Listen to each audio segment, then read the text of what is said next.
সাংবাদিকের এক ফোনে রক্তে প্রাণ বাঁচল গরিব পরিবারের এক মহিলার।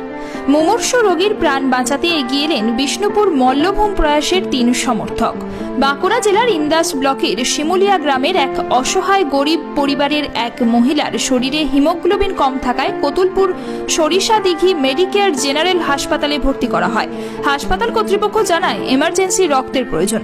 রক্তের খোঁজে মহিলার স্বামী সকাল থেকে এক প্রান্ত থেকে অন্য প্রান্তে ঘুরেও তা পাচ্ছিলেন না। রক্তের কার্ড থাকা সত্ত্বেও ব্লাড ব্যাংকে রক্ত জোগাড় করতে পারেনি পরিবারের লোকজন। বাঁকুড়ায় তীব্র গরমে রক্ত সংকটে বিষ্ণুপুর সুপার স্পেশালিটি হাসপাতাল। সেই কথা এক সাংবাদিকের কানে পৌঁছাতেই সাংবাদিক বিষ্ণুপুর মল্লভূম প্রয়াসের কর্মীদের সাথে যোগাযোগ করতেই এক ফোনে রক্ত দিতে এগিয়ে আসে মল্লভূম প্রয়াসের 3 সমর্থক। 3 সমর্থকের দেওয়া রক্তে প্রাণ বাঁচল গরিব পরিবারের এক মহিলার। দুর্বল, আমাকে সকালবেলা বলতে আমাকে এই ব্যাপার, আমি মরে যাবো, বাঁচবো না। সেই যে আবার দীপাকে ডাকলো, দীপা ডাকার পর দীপা বলতে কানকে ফোন করা হলো, কানকে এলো, এসে আবার নার্সিং ভর্তি করলো। নার্সিং ডাক্তার বললে রক্ত লাগবে, 2 বছর রক্ত লাগবে, 2 বছর রক্ত পাবো কোথায়? কার্ড দিয়েছিল, কার্ড দিয়েছে, কার্ড দিয়ে বলছে না, কার্ড হবে না, কার্ড দিয়ে চলে যাবে বিনু আবার যোগাযোগ লোক নাই। এবার সে ভাড়াটা প্রথম ভাগ না সিলেতে বাড়ি, এবার সেই নেটে ছাড়লো, আবার ফটিকবাবু সে আবার যোগাযোগ করে রক্ত করে দিয়েছে।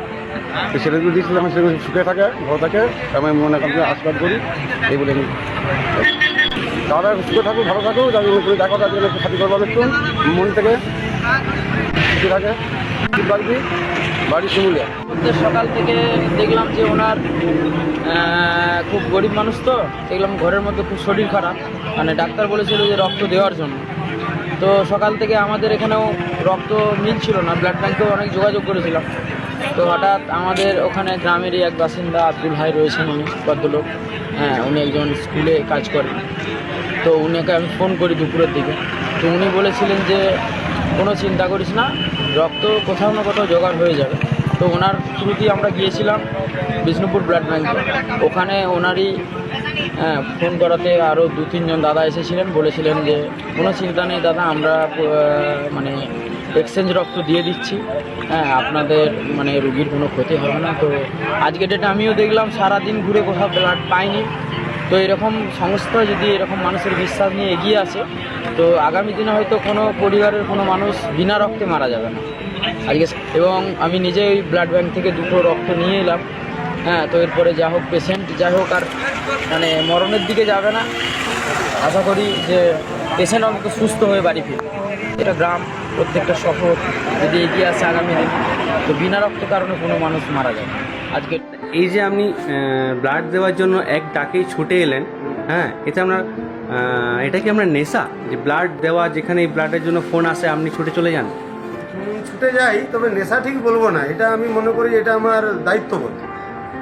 কারণ কারো অসুবিধা হয়েছে বলে আমার কাছে ফোনটা এসছে, আপনি আমাকে ডেকেছেন, আমি যদি মানুষের অসময়ে যদি তার পাশে না দাঁড়াতে পারি, এটা নেশা বললে একটু বেশিই বলা হবে, কিন্তু এটা আমি নিজের ভাষায় বলবো যে এটা আমার দায়বদ্ধ, আমার একটা কর্তব্য অ্যাজ এ হিউম্যান, তাই না? Thank you. আপনি তো পেশেন্ট পার্টির লোক। একদম। আচ্ছা, এই যে ব্লাডটা হঠাৎ করে প্রয়োজন হলো, তো এটা পেয়ে আপনি কতটা উপকৃত হয়েছেন?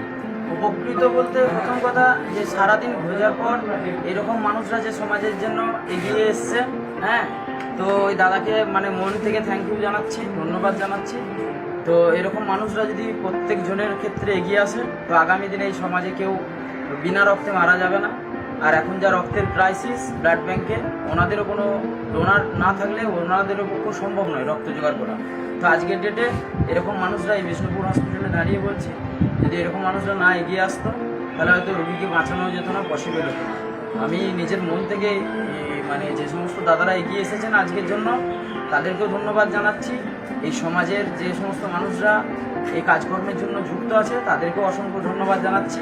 এনারা যদি আগামী দিনেও এগিয়ে আসেন বা আরও মানুষ যদি এগিয়ে আসেন, তো আশা করি কোনোদিন বাংলার বুকে কোনো মানুষ বিনা রক্তে মারা যাবে না। ধন্যবাদ। ব্যুরো রিপোর্ট, বঙ্গের খবর।